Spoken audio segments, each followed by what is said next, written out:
ஒரு மனிதன் வாசி பண்ணா என்னென்ன பண்ணலாம்? வாசி மந்திரத்தை ஜெபம் பண்ணா என்னென்ன பண்ணலாம்? உயிரை எப்படி காத்துக்கலாம்? எப்படி இன்னும் உயிரை கடந்து கடந்து போலாம்? அப்படின்றத வாசியோகம் அகத்தியர் வாசியோகம் சேனல்ல சொன்ன மாரி தெளிவா இந்த உலகத்துல யாராலயும் சொல்ல முடியாது. ஏன்னா நான் வாசியோகத்துல மேல்நிலை அடைஞ்சனால என்னால சொல்ல முடியுது இதெல்லாம். இல்லன்னா வேற யாராலயும் இத சொல்ல முடியாது. அதையும் நல்லா தெரிஞ்சுக்கோங்க. இத புரிஞ்சுக்கிட்டீங்கன்னா, ரொம்ப ஈஸியா நீங்க பயணிக்கலாம். அப்படி பயணம் பண்ணி, பயணம் பண்ணி தான் மேல வர முடியும். இத நல்லா புரிஞ்சுக்கோங்க. மொத்தம் மனுஷன் அப்படின்னு பார்த்தா, இப்ப இன்னைக்கு இருக்கிற ஸ்டேஜுக்கு எவ்வளோ மனுஷங்க இருப்பாங்க?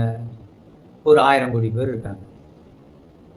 இதே வந்து கொஞ்சம் பின்னோக்கி நகர்ந்து பாருங்க. அப்ப அவ்வளோ கோடி பேர் இருந்தாங்களா? இல்ல. கம்மியான பேர் தான் இருந்தாங்க. அவங்க கொஞ்சம் கொஞ்சமா நகர்ந்து அடுத்த ஜெனரேஷன் வளர்ந்தது.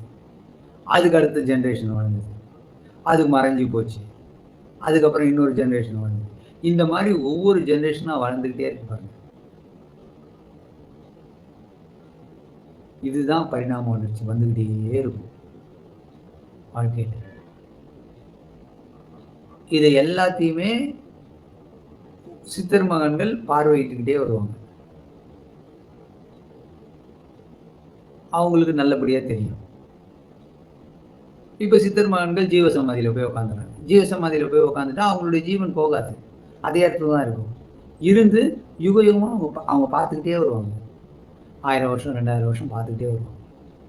தெரிஞ்சுக்கிட்டே இருக்கும். இந்த டெக்னாலஜி என்ன, டெக்னாலஜி என்னன்னு தெரிஞ்சுக்கிட்டே இருக்கும். அதுக்கு தான் அவங்க ஜீவசமாதின்னு ஒரு இடத்துல போய் உட்காந்துருக்காங்க.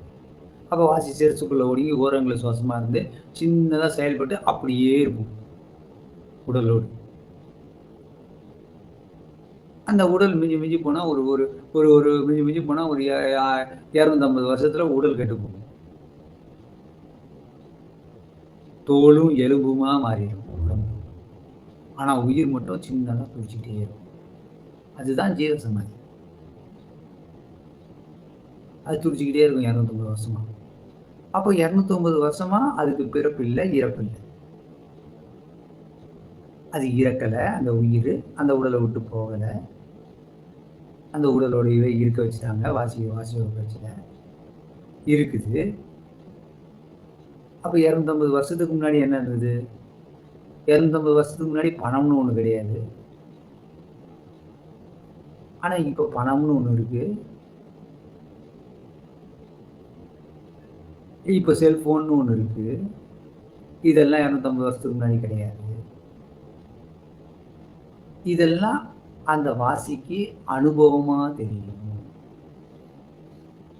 இந்த மாதிரி ஜெனரேஷனை நீங்க புரிஞ்சுக்கணும். இதுக்கு வாசியோக பயிற்சி தான் ரொம்ப ரொம்ப முக்கியம். இதனாலதான் எல்லா சித்தர் மகன்களும் ஜீவ சமாதி அடைஞ்சாங்க. ஏன் அவங்க பாட்டுக்கு சாப்பிட்டு அவங்க பாட்டுக்கு வீட்டுல தூங்கிட்டு அவங்க பாட்டுக்கு செத்து போய் ஒரு இடத்துல தூக்கி போட்டு ஜாலியா இருந்துக்கலாம். உடம்பையும் வாசியையும் விட்டு போயிடலாங்க. ஏன் நம்மள மாதிரி விட்டு போல அவங்க ஏன் நிறுத்தினாங்க? அந்த வாசியை நிறுத்தி அந்த உடலோடு அதை இணைய வச்சு உடலோடு பயணிச்சாங்க. 250 வருஷம், 300 வருஷம், 400 வருஷம் ஏன் பயணிச்சாங்க? அதுக்கு அடுத்தடுத்து எனக்கு ஜென்மம் வேண்டாம், நான் பிறக்கல,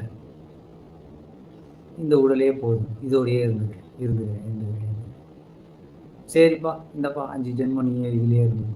அது 5 ஜென்மம் அதுலயே இருப்பாங்க. 500 வருஷம் கழிச்சு 600 வருஷம் கழிச்சு திரும்ப பிறப்பாங்க. 6வது ஜென்மம், 7வது ஜென்மம். அப்போ இந்த அறிவு எல்லாம் அந்த வாசியில கலந்துடும். அப்போ வாசியோக பயிற்சி பண்ணி எழுப்பப்படும் போது அந்த அறிவு எல்லாம் செயல்படும். இப்படிதான் எல்லாம் செயல்படுது.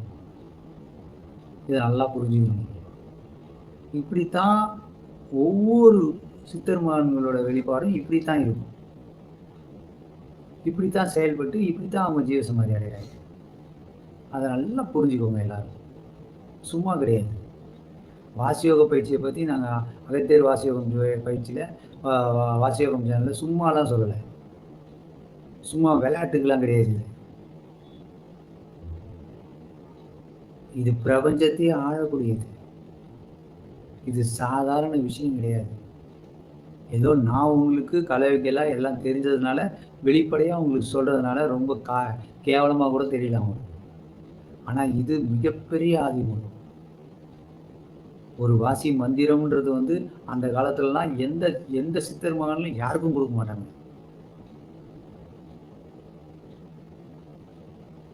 கூடயே இருந்து சிஷ்யன் கூடயே இருந்து கடைசியில அவர் வந்து ஜீவசமாதி அடையறதுக்கு முன்னாடி கூடயே இருந்து ஒரு குடும்பத்தை விட்டு, எதை விட்டு, இதை விட்டு கூடயே இருக்கும்போது அப்பதான் அவருக்கு ப்ரீச் பண்ணுவாங்க.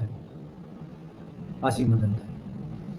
ஆனா உங்களுக்கு இப்போ வாட்ஸ்அப் நம்பர்ல போட்டீங்கன்னா, நாளை காலையில உங்களுக்கு வாசி மந்திரம் கிடைக்கும். இது டெக்னாலஜியோட இம்ப்ரூவ்மெண்ட்டுக்கு நாங்க செய்யறது. நாங்க வாசிக்கு டெக்னாலஜியோட இம்ப்ரூவ்மெண்ட்டுக்கு வாசிக்கு நாங்க செய்யற சேவை. வேற ஒண்ணும் கிடையாது. அவ்வளோ கஷ்டப்பட்டு வாங்கப்பட்ட அந்த வாசி மந்திரத்தை அசால்ட்டா கொடுக்குறோம் நாங்க. அதனால நீங்க எதுவும் நினைச்சுக்காதீங்க. எல்லாரும் புரிஞ்சுக்கோங்க. வாசி தான் ஆதி மூலம். வாசி அன்றி ஒன்றும் செய்யாது. எல்லாமே வாசி யோகத்துல தான் போய் முடியும். வாசியில தான் முடியும். எல்லாமே அந்த மனிதனோட உயிர்ல தான் போய் முடியும். அவனுடைய கையில போய் முடியாது. அவனுடைய இதயத்துல போய் முடியாது. அவனுடைய உயிர்ல தான் முடியும் எல்லாமே. அவனுடைய முடிவும் உயிர்ல தான். அவனுடைய ஆரம்பமும் உயிர்ல தான். அந்த முடிவையும் உயிர்ல இருந்து அழிக்கலாம். அவனுடைய ஆரம்பமான அடுத்த பிறவியும் அவன் உயிர்ல இருந்து அழிக்கலாம். வாசி யோக பயிற்சி பண்ணா. இதை நல்லா புரிஞ்சுக்கோங்க. புரிஞ்சுக்கிட்டீங்கன்னா ரொம்ப ஈஸியா இருக்கும்.